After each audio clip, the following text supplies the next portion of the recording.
15 दिसंबर 2021 हरियाणा के पानीपत शहर में सुखदेव नगर की एक आम सी गली, एक आम सा घर।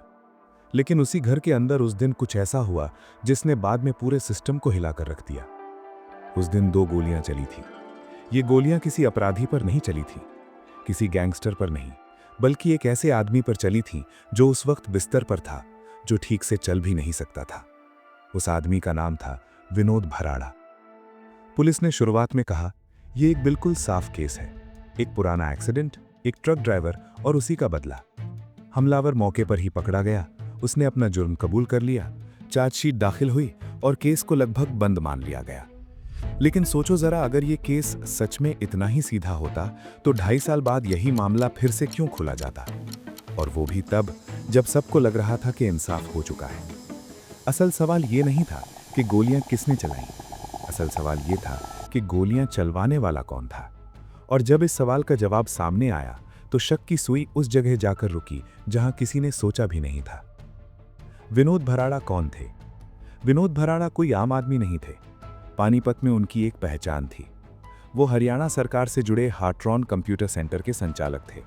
मतलब जहां लोग कंप्यूटर सीखते थे, सरकारी फॉर्म भरते थे, ऑनलाइन काम होते थे और युवाओं को रोजगार से जुड़ी ट्रेनिंग मिलती थी। उनका सेंटर सिर्फ कमाई का जरिया नहीं था, वो भरोसे का नाम था।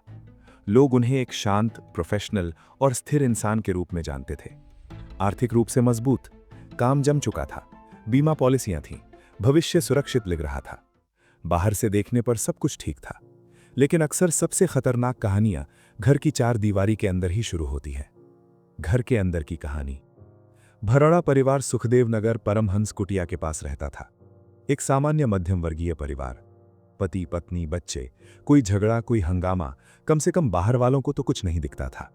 लेकिन इसी घर के अंदर एक रिश्ता धीरे धीरे आकार ले रहा था। एक ऐसा रिश्ता जिसने आगे चलकर सब कुछ बदल दिया। ये रिश्ता था निधि भराड़ा और सुमित के बीच। पानीपत जैसे शहरों में पिछले कुछ सालों में जिम कल्चर तेजी से बढ़ा। जिम अब सिर्फ कसरत की जगह नहीं रहा, वो एक लाइफस्टाइल बन गया। निधि के लिए भी जिम एक ऐसा ही स्पेस बन गया, घर की जिम्मेदारियों से बाहर एक अलग दुनिया। वहीं उसकी मुलाकात सुमित से हुई। सुमित एक लोकल जिम ट्रेनर था। फिट बॉडी, आत्मविश्वास और ऐसा माहौल जहां निजी सीमाएं जल्दी धुंधली हो जाती हैं। पहले हल्की फुल्की बातें, फिर रोज की मुलाकातें, फिर भावनात्मक नजदीकियां, और धीरे धीरे वो रिश्ता एक अफेयर में बदल गया। कुछ समय बाद विनोद को इस रिश्ते की जानकारी हो गई, लेकिन उन्होंने कोई बड़ा ड्रामा नहीं किया। न पुलिस, न कोर्ट, न समाज के सामने तमाशा। उन्होंने सीधे बात की, निधि से भी, सुमित से भी। साफ शब्दों में कहा, यह रिश्ता खत्म होना चाहिए। विनोद को शायद लगा कि बात यहीं रुक जाएगी, कि ये एक घरेलू मामला है और इसे घर के अंदर ही सुलझा लिया जाएगा। लेकिन यहीं सबसे बड़ी चूक हुई, क्योंकि उस दिन के बाद विनोद सिर्फ एक पति नहीं रह गए, वो एक रुकावट बन गए। रुकावट उस रिश्ते के लिए, रुकावट उस आजादी के लिए, और रुकावट उस भविष्य के लिए जिसमें पैसा, नियंत्रण और बिना किसी रोक टोक की जिंदगी थी। और जब किसी इंसान को रुकावट की तरह देखा जाने लगे तो उसे हटाने की सोच भावनात्मक नहीं होती, वो ठंडी और हिसाब से भरी होती है। पहली कोशिश अक्टूबर 2021, 5 अक्टूबर 2021, परमहंस कुटिया के पास। विनोद भराड़ा सड़क पर थे, तभी एक पंजाब नंबर का भारी ट्रक उन्हें टक्कर मार देता है। भारत में सड़क हादसे आम बात है। अक्सर ऐसे मामलों में लापरवाही लिखकर केस खत्म कर दिया जाता है। यही इस तरीके की सबसे बड़ी खासियत थी। इस काम के लिए चुना गया देव सुनार। वो पंजाब के बठिंडा का रहने वाला था, पेशे से ड्राइवर। उसे लगभग 10 लाख रुपए देने की बात हुई। योजना बिल्कुल साफ थी, ट्रक होगा, ड्राइवर बाहर का होगा, मामला एक्सीडेंट लगेगा और शक घर के अंदर किसी पर नहीं जाएगा। लेकिन इस बार किस्मत ने साथ नहीं दिया। हादसा बहुत गंभीर था, लेकिन विनोद बच गए। उनके दोनों पैरों में फ्रैक्चर हो गया।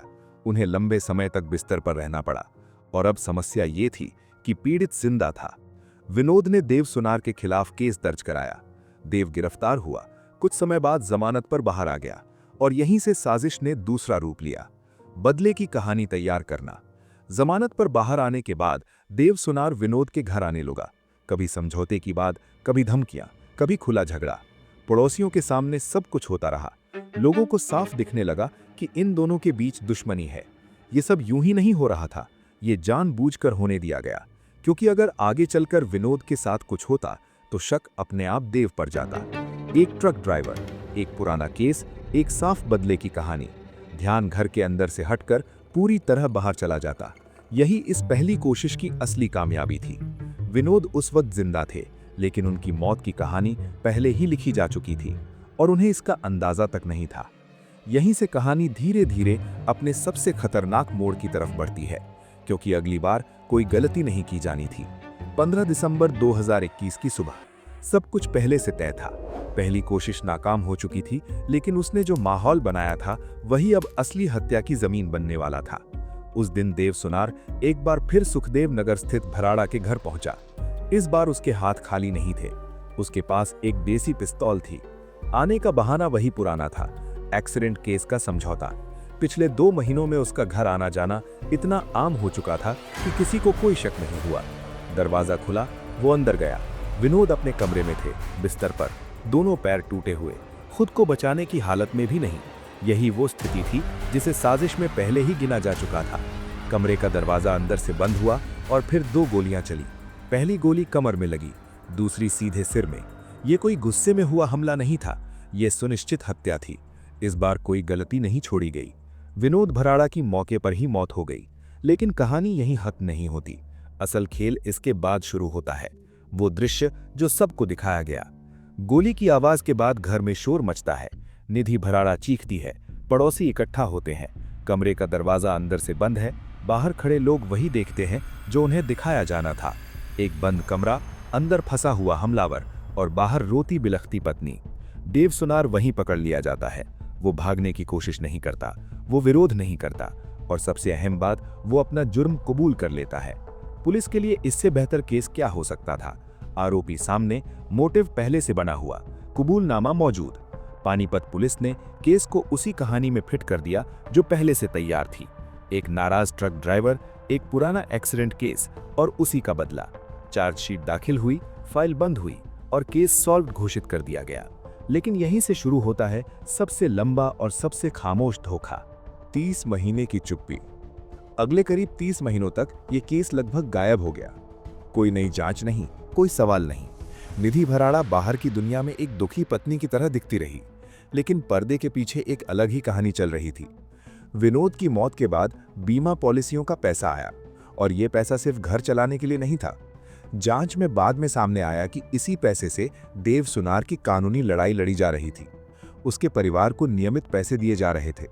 एक अनकहा समझौता था, पैसे के बदले चुप्पी। देव जेल में था, लेकिन उसे भरोसा दिया गया था कि उसका ख्याल रखा जाएगा। इसी दौरान एक और बात लोगों को अजीब लगी। हत्या के कुछ ही समय बाद निधि और सुमित मनाली घूमने चले गए। समाज में बातें हुई, लेकिन कानूनी तौर पर कोई सवाल नहीं उठा, क्योंकि केस तो बंद हो चुका था। बच्चों को दूर करना। धीरे धीरे बच्चों को भी उस घर से दूर किया जाने लगा। निधि की बेटी को ऑस्ट्रेलिया भेज दिया गया, विनोद के भाई प्रमोद भराड़ा के पास। कागजों में वजह थी बच्चों की भलाई, लेकिन असल में इससे 2 फायदे हुए। पहला, संभावित गवाह घर से बाहर चले गए। दूसरा, संपत्ति और पैसों पर कंट्रोल आसान हो गया। और यहीं से प्रमोद भराड़ा को कुछ बातें अजीब लगने लगीं। शक की शुरुआत। ऑस्ट्रेलिया में रहते हुए प्रमोद ने पैटर्न नोटिस करना शुरू किया। निधि का बदला हुआ व्यवहार, पैसों से जुड़े फैसले, और फिर मार्च 2024 में एक ऐसा पल आया जिसने सब कुछ बदल दिया। कोर्ट में पेशी के दौरान निधि भराड़ा अपने ही पति के हत्यारे देव सुनार को पहचानने से इनकार कर देती है। सोचो जरा, जिस औरत के सामने उसका पति मारा गया, वही कहे कि वो आरोपी को पहचानती नहीं। यहीं पर बदले की कहानी में पहली बड़ी दरार पड़ी। परिवार ने फिर पुलिस से संपर्क किया, लेकिन जवाब वही था, केस बंद है, आरोपी कबूल कर चुका है। वो एक मैसेज। जून 2024 में एक आखिरी कोशिश की गई। एक व्हाट्सएप मैसेज सीधे पानीपत के तत्कालीन एसपी अजीत सिंह शेखावत तक भेजा गया। मैसेज में बस एक सवाल था, क्या ये समझ में आता है कि एक ड्राइवर एक लापरवाही के केस से बचने के लिए ऐसा मर्डर करेगा जिसकी सजा कहीं ज्यादा सख्त है? सवाल साधारण था, लेकिन सिस्टम के लिए बेहद असहज। एसपी शेखावत ने फाइलें दोबारा मंगवाई। इस बार जांच का नजरिया बदला। अब सवाल ये नहीं था कि गोली किसने चलाई, सवाल ये था किसने योजना बनाई। दोबारा जांच। केस हरियाणा सीआईए को सौंपा गया। जांच की जिम्मेदारी दीपक कुमार को मिली। इस बार सड़क पर नहीं, डेटा के अंदर जांच हुई। Call records, mobile location, bank transaction.